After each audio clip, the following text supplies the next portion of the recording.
It's me, Vicky Marie. Good morning, good afternoon, or good evening, wherever you are in this crazy world. So in this video, we're going to look at more testimony from the Madeleine McCann. Sorry, let me move over to the side so you can see little Madeleine's face. That's a more important face to look at than mine. Yeah, we're in the stalking trial of Julia Wandelt and Karen Spragg. You know, these sort of, how do I describe these women? Anyway, they're sort of deluded Julia Wandelt, who sadly does seem to have terrible mental health issues, and it, of course, stalked the McCann family, including the two twins, including Madeleine's siblings, Sean and Amelie, and Karen Spragg, who for some reason only known to herself, or a 60-odd-year-old woman, decided to help her in that. They even turned up at the McCann's house, accused Gerry of being a Freemason. Julia referred to Kate as mum. Just awful things that they did that day when they turned up at Kate's house, and Kate was there alone, and it was night time, and Julia called mum. It just must have been awful. Anyway, awful. And Karen apparently is the more aggressive one, you know, the older woman who should know better. She's apparently more aggressive than Julia. Why is she doing this? She is the real enigma for me. I feel with Julia has just definitely got mental health issues. You know, she's pretended to be other missing children before. Just the way she talks and everything, and she's an obsessional stalker type person who needs help, but I don't know if she can ever be helped. But Karen, I have no idea why she's doing what she's doing. Anyway, yeah, so they went even further than stalking Gerry and Kate. They stalked Sean, they stalked Amelie, sent messages, upset them. You know, just pretty awful people, really, what they're doing. Anyway, allegedly, I should say to all that, because what's happening at the moment is the trial. And we've heard, I've been doing a video for each people that are giving evidence. We've heard from Kate, we've heard from Gerry, we've heard from Sean, we've heard from Amelie. And what we're going to hear about in this video is the evidence that's been given by Kate's aunt, the vicar, and the police. So we're going to put those three in one. And this was Friday's evidence, Friday the 10th of October 2025. This is the evidence that was given. And I'm going to take it this time from, there are no cameras allowed in the court, but journalists are there and they're allowed to report on what happens. But yeah, we are dependent on the journalists and how they report on it. So just be aware of that. We know that when Gerry gave his evidence, he was behind a blue curtain, so didn't have to look at Julia and she couldn't look at him, which to me I think is not right, because lots of victims have to face their assailants, you know, in much more sort of serious cases. I mean, I know what Julia and Karen allegedly did is wrong. But even RAPE victims normally have to face their attackers. So anyway, but both Gerry and Kate gave their evidence behind a blue curtain. And then Amelie gave her evidence by video link, which did appear on that video link apparently. And Sean just gave a statement to be read out. Now, as far as the siblings are concerned, I think they should be protected. But with Gerry and Kate, you know, I'm not sure why they were given that, given the blue curtain to sit behind, because, you know, this is not something that's afforded to most victims. But anyway, let's have a look. So I'm reading this out of the Mirror, the Daily Mirror. And as I say, this was Friday's testimony, and that was the 5th day of the trial, and jurors were hearing the evidence of Janet Kennedy, Kate McCann's aunt. She described herself as a confidant of Kate's and said she saw a lot of Madeleine before her disappearance. Now let's just see if I've got a photo of her. This is Kate's auntie, great auntie, I believe, Janet Kennedy. So let's see what she had to say. So apparently she was approached by Julia Wandelt at a vigil held to mark the anniversary of Maddie's disappearance.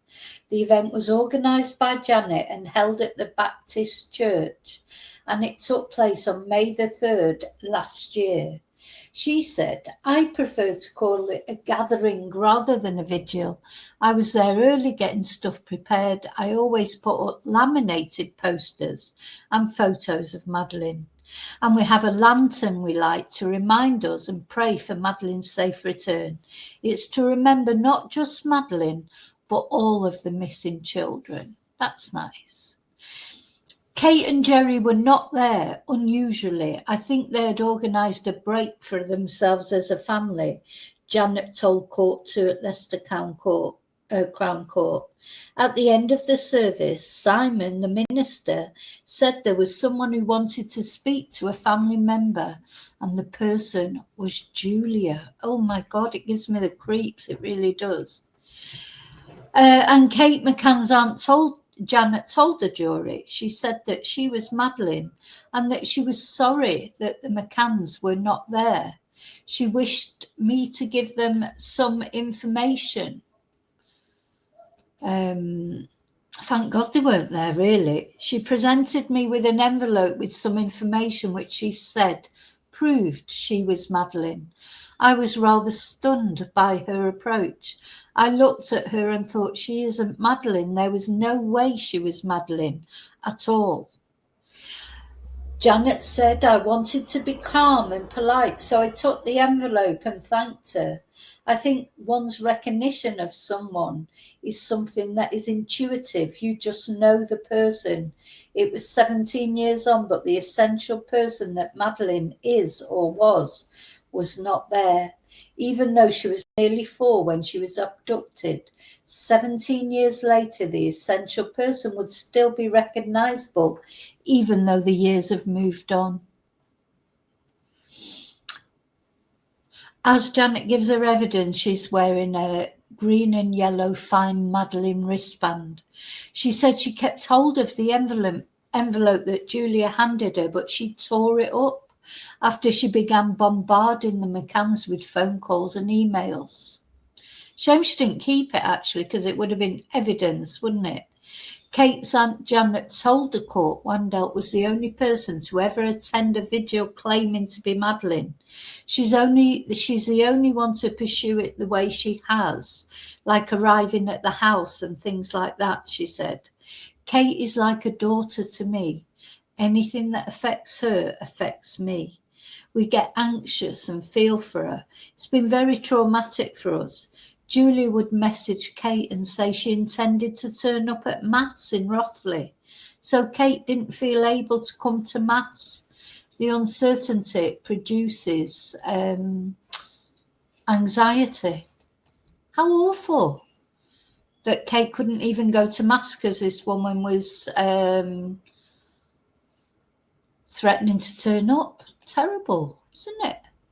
Anyway, she then finished her evidence. This is a court drawing of Julia and Karen who are sat together.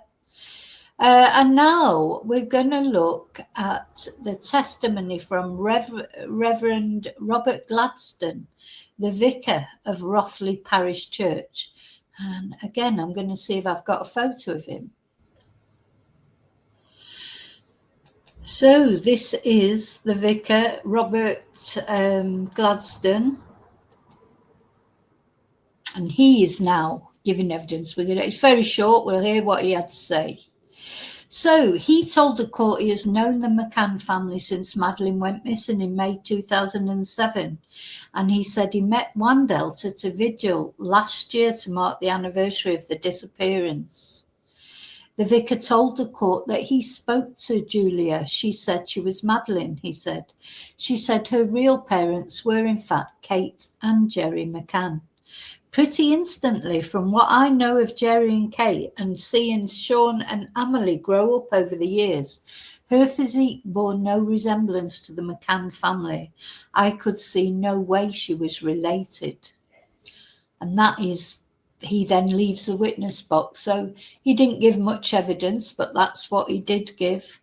He'd met Julia before, the year before, and as far as he's concerned, she bore no resemblance to any of the McCann family.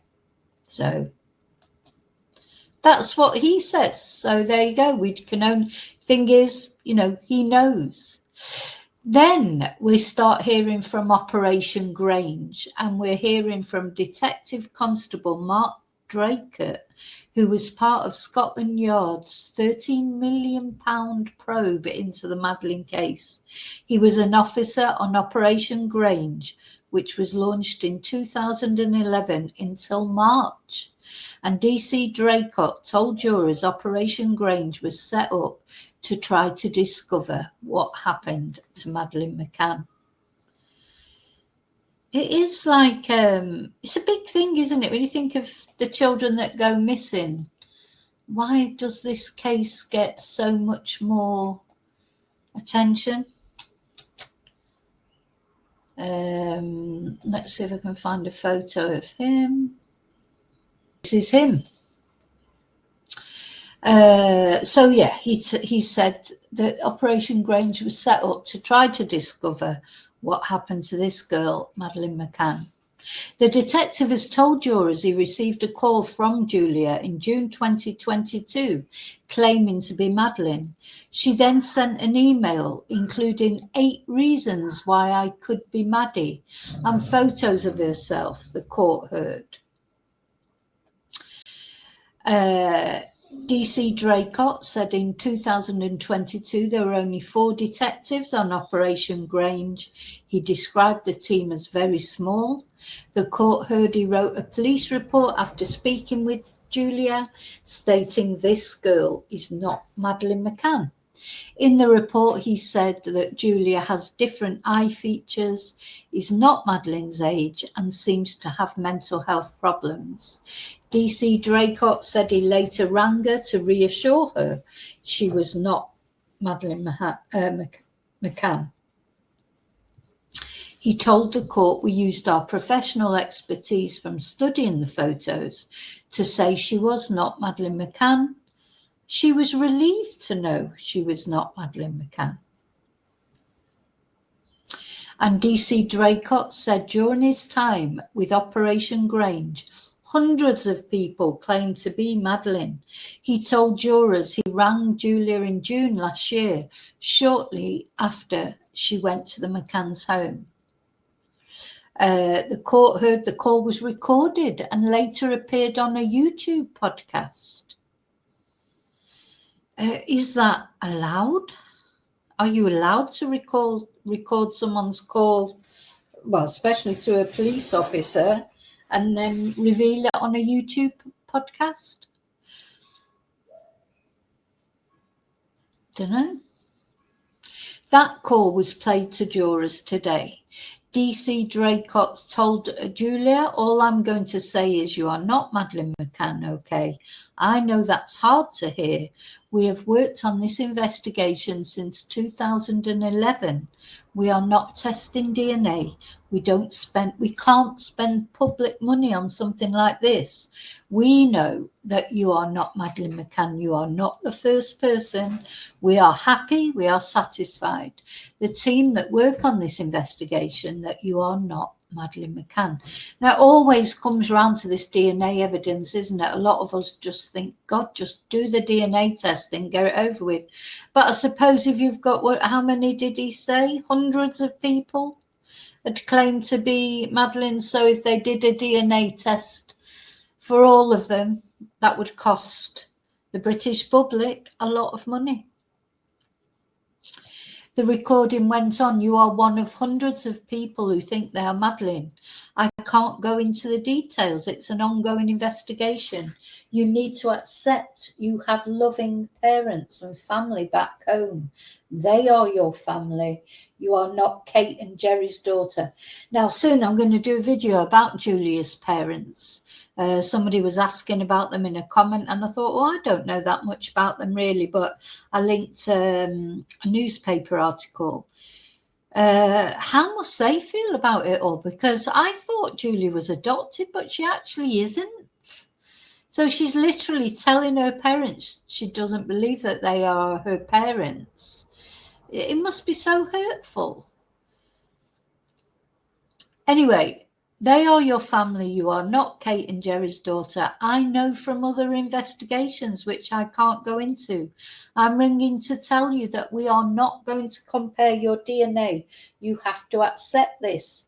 I understand your reaction, but there is nothing else. I know there is nothing else I can say to change your mind. We are extremely experienced in this. You're not the first person, and you won't be the last person who thinks they are Madeleine. There are no facts at all to say you are Madeleine. We go by evidence. There is no evidence to say you are Madeleine. Everything you say we have been able to disprove. We will not speak to you again. If you ring the British police or go to Leicester again, any contact will come back to us, to Operation Grange. If you go to Leicester again, there is an offence called harassment. You could be arrested. I mean, she has been warned, Julie, but that's why it's so terrible of these other people to encourage her. Because Karen Spragg, a lady in the 60s who should know better, has encouraged Julia. And this has resulted in both their arrests, and the podcasters that have pandered to Julia. They bear a responsibility in this. She's been told by the police not to go, not to harass the McCanns, how many more times can you do that and before you have to actually do something? Stalkers are terrifying. I can't say that enough. Unless you've ever been stalked, you don't understand how it feels to be stalked. It's a horrible, horrible thing for anyone to have to put up with. And asked about the call, DC Draycott said, I was told to tell her in no uncertain terms she was not Madeleine McCann and would not be testing her DNA. Then the court was adjourned just for lunch, and he was cross-examined. Oh, gosh, who's barrister? Julia Wandelt's barrister comes out the woodwork because, the defence has been practically non-existent in this case. Asked in detail about what inquiries were made to rule Julia out as being Madeleine, the officer said, we were satisfied Julia was not Madeleine McCann. It was very evident from the photo she sent in and the information that she said that she was not Madeleine McCann. And I agree 100%. DC DC added that he felt Julia had been exploited by others. 100%. 100%. Julia has been exploited by other people that should know better. 100%. Okay, so who was next?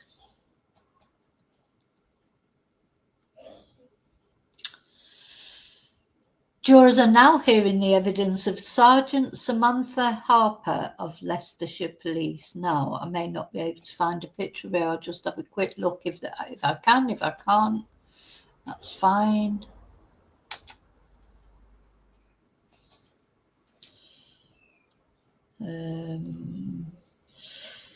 Yeah, there's a few. Yeah, I wouldn't be confident that I was using the right picture. There's a few sort of Samantha Harpers, so I have to do without a photo for this one. She told the court how Wandelt and Spragg turned up at a police station in Leicester last December.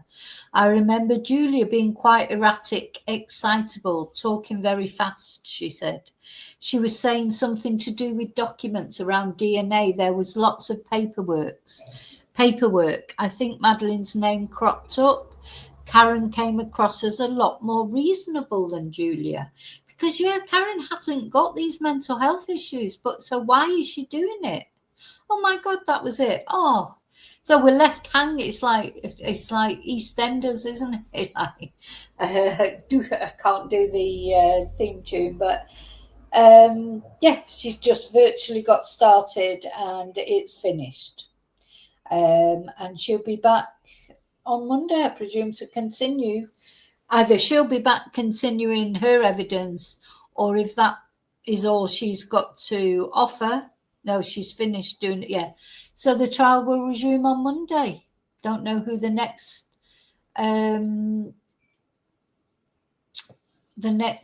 witnesses will be, but that's where we are. The end of the first week of this trial. As I say, poor little Madeleine, she's the one we must not forget in this. She's the one that matters. So that's it. Thank you for watching. Don't forget to like and subscribe and check out if you've missed any of the other videos with all the different evidence that's been given so far, the playlist is in the description link underneath this video. Yeah, like, subscribe, press notifications, and I will be back with more from this trial on Monday. Take care. I'll see you really soon in the next video, and until then, may your God go with you. Bye.